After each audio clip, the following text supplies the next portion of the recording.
North Korea held a large-scale military parade marking the anniversary of the communist regime, during which they unveiled a new massive ballistic missile.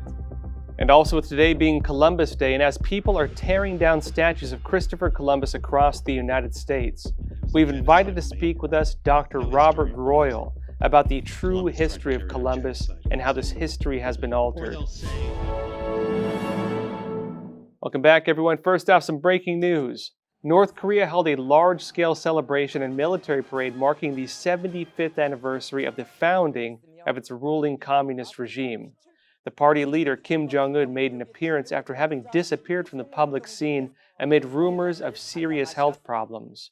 During his speech, Kim Jong-Un appeared to cry and apologized for the country's poor economic state and for his failures during the CCP virus outbreak, and said if the regime is threatened, he would, quote, fully mobilize its nuclear forces. 예상치 않게 맞닿은 방역 전선과 자연재해 복구 전선에서 우리 인민군 장병들이 발휘한 애국적이고 영웅적인 헌신은 누구든 감사의 눈물 없이는 대할 수 없는 것들입니다. Now, among the weapons on display during the parade was what appeared to be a new intercontinental ballistic missile, which may be the largest road-mobile ICBM in the world. Now, what are we seeing here? When it comes to the CCP virus outbreak in North Korea, the surface claims of the number of dead in North Korea were not very much. So why was Kim Jong-un crying and apologizing to the country for his handling of the virus, if the numbers were as low as they said they were? This again suggests that the North Korean regime, just like the Chinese Communist Party, was not fully upfront with how bad the virus was in their country. Now, if it's as bad as he made it seem during this speech, where he was crying about it despite showing low numbers technically in terms of what they were showing to the world, the situation of the virus in North Korea could have been a lot worse than they were telling us. Also, when it comes to this very large intercontinental ballistic missile they had on display, this ICBM, there's a few different ways we can look at this. Part of it is maybe they're going to reinvigorate their nuclear weapons programs. It's been a while now since we've seen North Korea making threats against Guam and against Hawaii. With the unveiling of this new ICBM, very likely one that has longer range if it's functional, we'll go into that, we might see them working closely with the CCP on these narratives, again making threats against the West. Oftentimes, the CCP would use North Korea for that purpose, to work as a smokescreen to draw attention away from the Chinese Communist Party. Oftentimes, when the CCP is in a state of crisis, they will have North Korea make threats like this. It's part of their narrative control. And when it comes to the ICBM, now, one important thing to note, when it comes to a lot of militaries, not just North Korea, not just China, even the US sometimes, some of what they show to the world publicly is not real. Sometimes it's disinformation meant to dissuade or mislead foreign adversaries. Now, around the time of the parades in North Korea, the CCP state media also criticized BTS after the popular K-pop group in South Korea gave a speech thanking veterans of the Korean War. The Korea Society's 2020 annual gala is especially meaningful as this year marks the 70th anniversary of the Korean War. We will always remember the history of pain that our two nations shared together and the sacrifices of countless men and women. According to China, it supposedly reflects a one-sided attitude. This could be interpreted as a subtle signal of the CCP, aligning its messaging with North Korea against the South. And again, what are we seeing here? Now, during the Korean War, the Chinese Communist Party was sending many of its troops to support the North Koreans against the United States and against South Korea. Many of the forces fighting in that battle on the North Korean side were actually Chinese soldiers. The Chinese Communist Party, from one side, may be defending its own narrative interests against South Korea. At the same time, this can be seen as a subtle jab against the United States and also against South Korea at a time when the CCP is looking for allies. Now, there's a few key elements at play right now. On one side, the Chinese Communist Party is trying to develop closer ties with South Korea. This is because they want to prevent South Korea from joining this new Quad alliance. Because again, Japan, India, and Australia are now aligned with the United States in this alliance opposing the Chinese Communist Party. The CCP wants to prevent South Korea from joining that same alliance. And based on their status, based on their ties with the US, based on historical ties, that is something likely.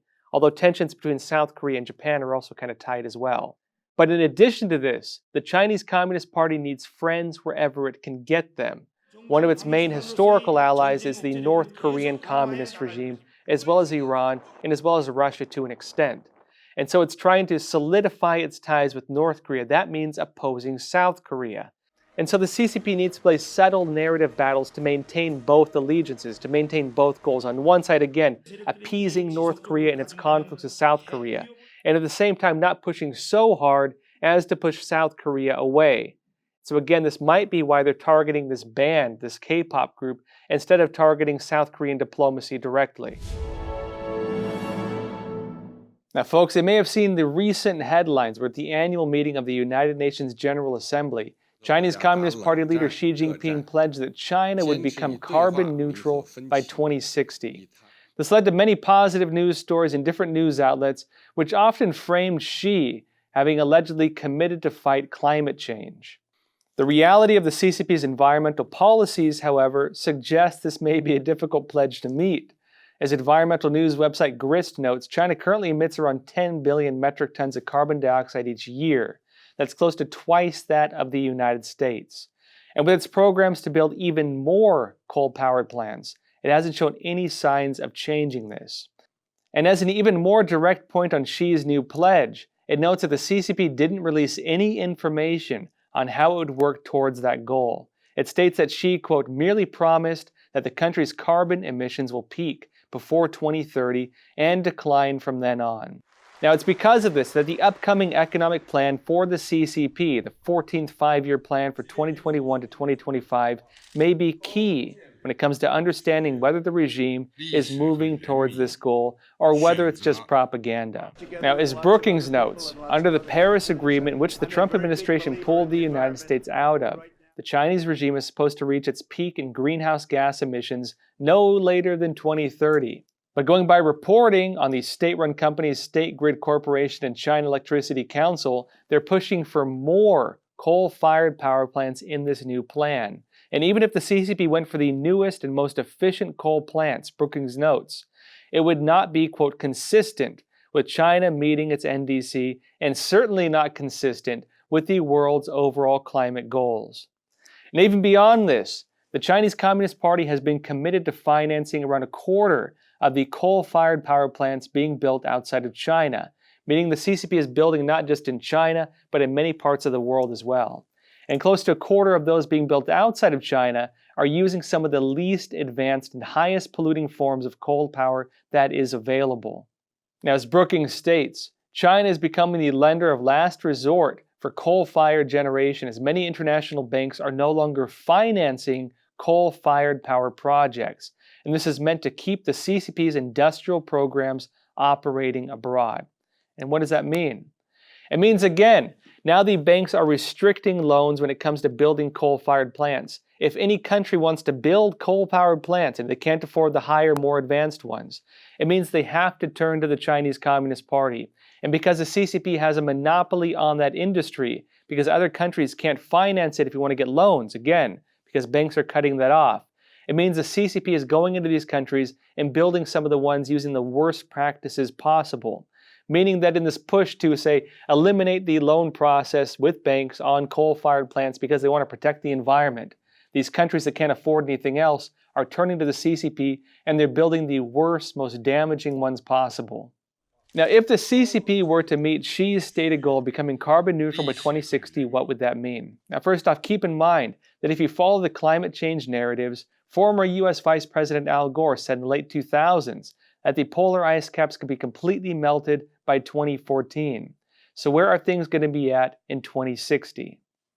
Now, regardless, even with that timeline, the CCP is not showing any signs right now of changing.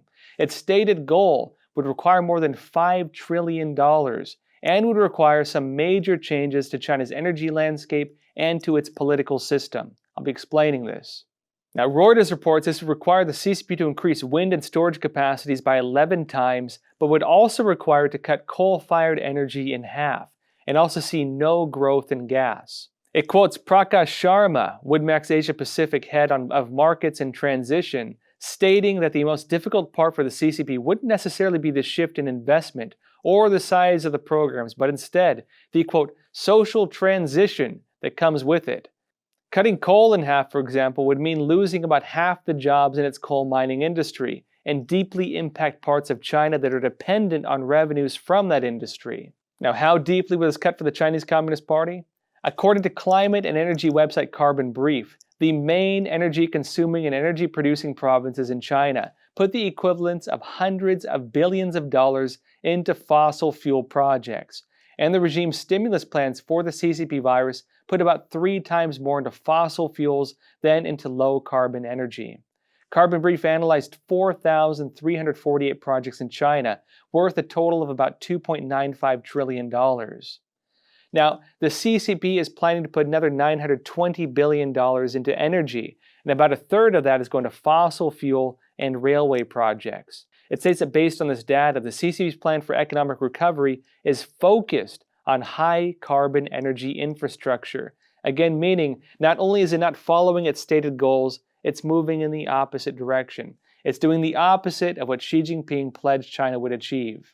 And if we were to look at the overall data, the U.S. State Department has noted China's CO2 emissions related to energy are rising. Since 2006, China has been the world's largest emitter of greenhouse gases, producing about twice as much as the United States and about a third of the world's total emissions. And again, it's growing.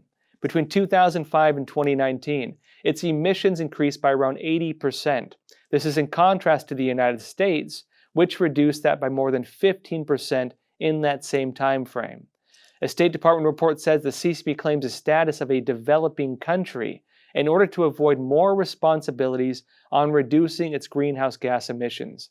It states, quote, China's increasing emissions counteract the progress of many other countries around the world to reduce global emissions. So while Xi Jinping told the United Nations that China would become carbon neutral by 2060, the regime has given no details on how it would work towards this, and the CCP is currently moving aggressively in the opposite direction. And in addition to this, remember that this isn't the first time the CCP has made empty promises along these lines. Now in 2007, going pretty far back here, the Chinese Communist Party was then, just as it is now, praised by news outlets when it told the world it would adopt a program to cut greenhouse gas emissions. At that time, it said it would cut them by 10% over 5 years. And it also pledged to reduce energy consumption by 20% by 2010. Now, how did that pan out? In 2018, Reuters reported the number of pollution sources in China has increased by more than half in 8 years. And we can look also to internal CCP policies to get a better understanding of why this is. Epoch Times reported back in 2013 that even then in China, the people were facing ongoing environmental destruction, including with heavy smog, thick pollution in rivers and groundwater, cancer villages, you name it. But this is a class issue as well. The country's elite have special food, special water supplies, even special air supplies. And also frequently, they pay lip service to environmental protection, such as with the China Dream narrative that includes the promise of a, quote, better environment. Now, this plays deeply into local government officials. Chinese Communist Party officials have pushed for infrastructure and increasing the country's GDP, often at the expense, more times than not, at the expense of the environment, are more likely to be promoted. If an official, on the other hand, wants to try to control pollution, they want to say reduce the amount of industry, which is one of the main polluters, they're unlikely to get promotions or make money for themselves. This hasn't changed in the past, despite similar promises from the CCP, again, that we're seeing repeated now. And with the regime looking to rapidly boost its GDP and push even harder on economic growth, this is unlikely to change in the future. Well, folks, today's Columbus Day, and as we're now speaking, there are groups in the U.S. trying to tear down statues of Christopher Columbus based on a warped history of his story that is now being taught in schools. To learn more about the true story of Columbus and the importance of keeping the knowledge of this history, we've invited to speak with us today Dr. Robert Royal. He's the founder and president of the Faith and Reason Institute and is the author of Columbus and the Crisis of the West. Let's jump into that now. Hey, Dr. Robert Royal, thank you for being on Crossroads. My pleasure. So it's Columbus Day. We're seeing a lot of things happening in the U.S. now where Columbus statues, people are trying to tear them down. Columbus is being vilified in schools.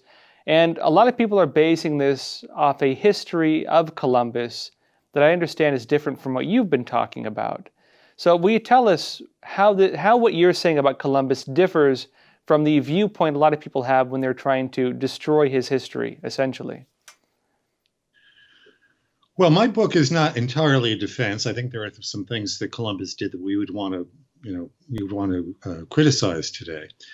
But the radical demonization of Columbus is just preposterous, because anyone who knows the real history, or any real historian looking back at the facts, knows that, I hear, for example, from parents who tell me that their kids come home from school and they say, we studied Columbus today and he was a genocidal maniac. Well, no historian believes that Columbus tried to carry out genocide against anybody. Or they'll say Columbus was worse than Hitler. Hitler killed 40 million people, including 6 million Jews, and did attempt a genocide against the Jews. So these things are in the bloodstream in the schools quite a bit. And I think that owes a great deal to a number of radical Marxist-tending historians, but primarily Howard Zinn. His People's History of the United States has been one of the key texts in schools for decades. That's kind of gotten into the bloodstream of the schools. When I saw those statues come down and those young people stomping on them earlier this year, I mean, I've written 2 books on Columbus, so it kind of made me sick to my stomach. But I didn't even blame them. I mean, these are kids who just were never taught anything other than this sort of poisonous slander against a figure who really doesn't remotely resemble what has been said about him. So I've written these 2 books. I've tried to set the record straight. I've tried to be truthful about what's good and bad there. And I think we have to be vigorous in opposing what I consider, the title of my book is Columbus and the Crisis of the West. I think the crisis is this near cultural suicide that we're engaged in, whereby we take the most awful part of our past history and try to make that the center of what Western history has been, and then condemn it on the basis of this utterly unrealistic utopianism about human beings. Now, when it comes to Howard Zinn, I've talked about him previous on the show. Now, Howard Zinn, just for our viewers, he was not a real historian.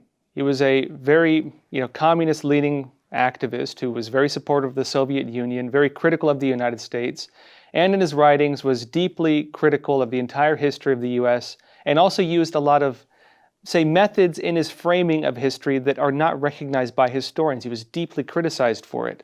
But his writings have been taking as mostly the basis of modern narratives on the U.S. and its history. Going back to Christopher Columbus, where he would, again, as I've mentioned before, for example, start a quote from Columbus's notebooks, use an ellipsis as ...